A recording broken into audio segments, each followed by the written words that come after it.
Hi everybody! I thought it would be fun, since it's the end of 2024, for me to show you my favorite paintings from 2020 to 2024, since I've been painting for 5 years. First up, I really loved all of my Paul Clark tutorials that I watched and learned from.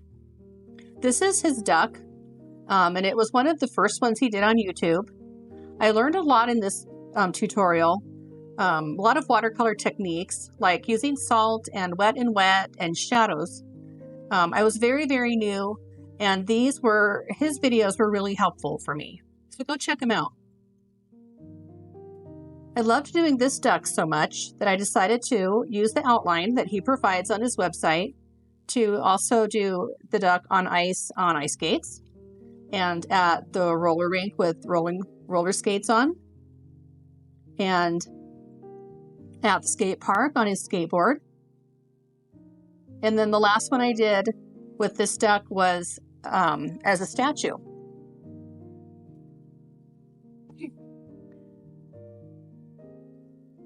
Remember, if you're not having fun, why are you doing it?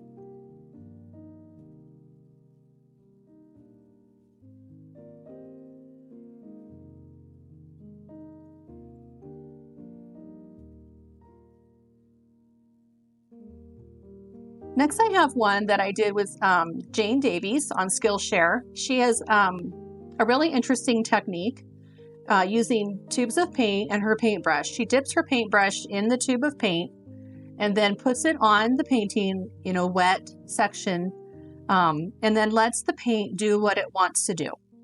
It's a really interesting technique, and I learned a lot from this. But back when I did this, I didn't like it. I thought it was a weird looking turtle.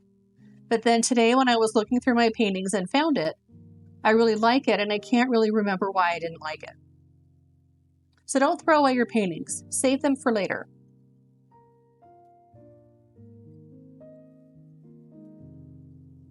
Next is this zebra by Louise DeMasi. She's on YouTube and Skillshare and Patreon. This one's on her Patreon.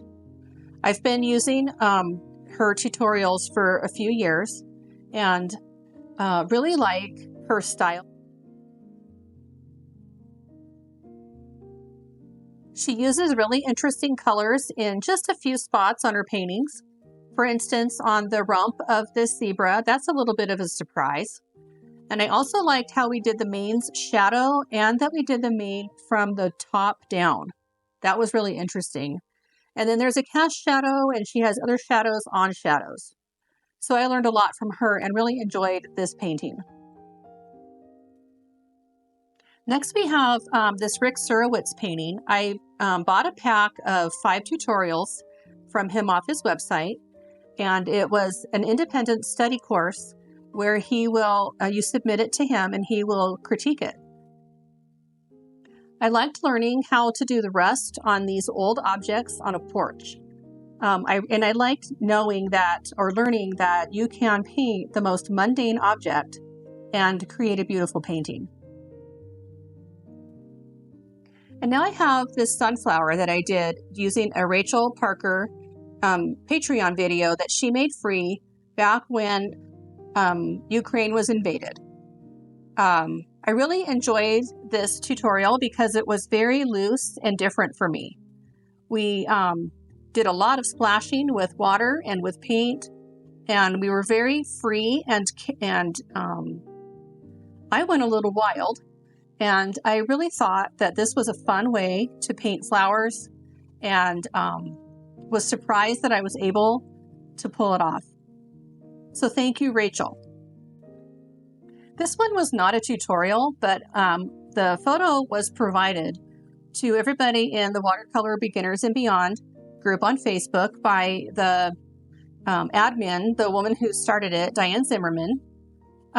She challenged us to all paint the same photo. And we were at the time learning about painting glass and crystal. And here I tried to also paint the tulips more loosely than I was used to.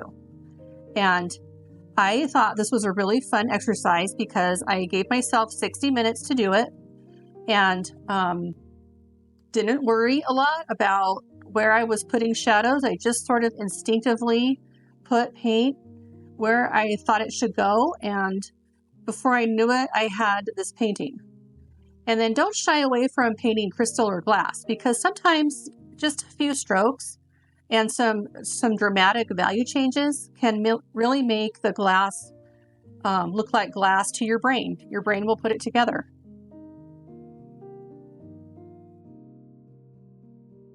This is a cat that I just adored on Instagram. I cannot remember the name of the cat, but I asked the owners if I could use their picture for a reference, and they said yes, because I really loved the cat's eyes. So I searched on YouTube and found an Emily Olson tutorial about how to paint an eye, and it was very eye-opening. I used what she said in her tutorial and tried to paint this cat's eyes, and I think they came out really well. I love the depth and the colors and the shininess and everything about it.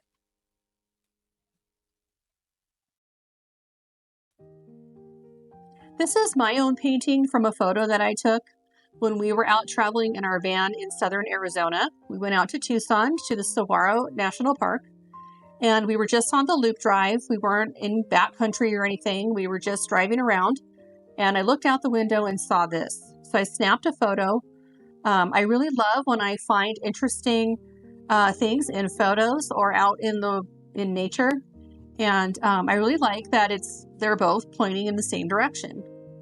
So it's my favorite photo, and now it's my favorite painting. And pretty soon this one will be a tutorial on Patreon, and it's already on YouTube if you're interested. Does this look familiar? Up until the other week when I painted my Santa hat Hershey Kiss, this was my favorite candy Hershey Kiss. This was definitely the inspiration for the Santa hat one. Anyway, I used Payne's Gray on this one and maybe a little bit of Cobalt Blue, and tried to practice keeping my whites without using any masking fluid. It was really fun, and at the time I was really proud of it.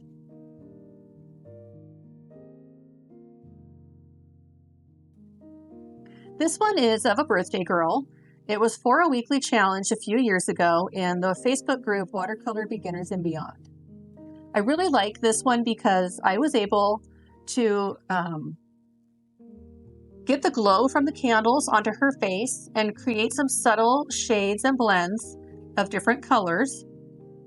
I really like the candlelight. It was blurred in the photo. I also really like that her eyelashes are going down. They're going in the correct direction, when really, if I wasn't looking at a photo, I would have made them sticking up. I like that I did her hair, and I think it looks really natural. So that is why I really like this painting of mine. This was just a really fun painting, and it's one of my favorites because it was really fun, not because it was technically difficult or an especially big learning experience. I just had a lot of fun, and I think I was laughing the whole time I was painting it. I got to use some fun techniques to make the ice and to make the blurred background. This is really just a cat laying on its back, but I took the photo and changed it into something like this. I love that it's roller skating and he looks so derpy. This painting is my all-time favorite painting so far, from 2020 to 2024, because it represents a lot for me. In the year in 2024, I was going through a lot with my health. On top of cancer treatments, which I'm fine, I'm finished with those and everything's fine. I also fractured my right wrist in 2 places in February. But then when that healed, I decided to have carpal tunnel release surgery. So from July to now, I've been healing from that. And about 2 weeks after the surgery, in July, I started painting this painting. I don't know what got into me, but it was painful to trace with my right hand. So what I decided to do was to switch off between my left hand and right hand, which I had been doing since February anyway, because I had my hand wrapped because I had fractured it. So this year was kind of about learning how to use my left hand along with my right hand to create paintings, because I can't go more than a few days without painting. And it's from a photo that I took in Venice, Italy at the Tuesday market.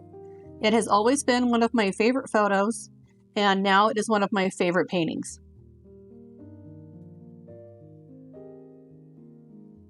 So that's it. All my favorite paintings are my favorites because of the memories behind them and because I learned and applied what I learned to other paintings. I've also made a lot of good friends through the internet, through Facebook, and through YouTube. And I hope that you can also have that same experience through painting. I hope you enjoyed this video, and I hope it inspires you to go look through all of your paintings and pick out your favorites. If you did like this video, please like and subscribe and let me know what you think. Thanks for watching. Have a great day.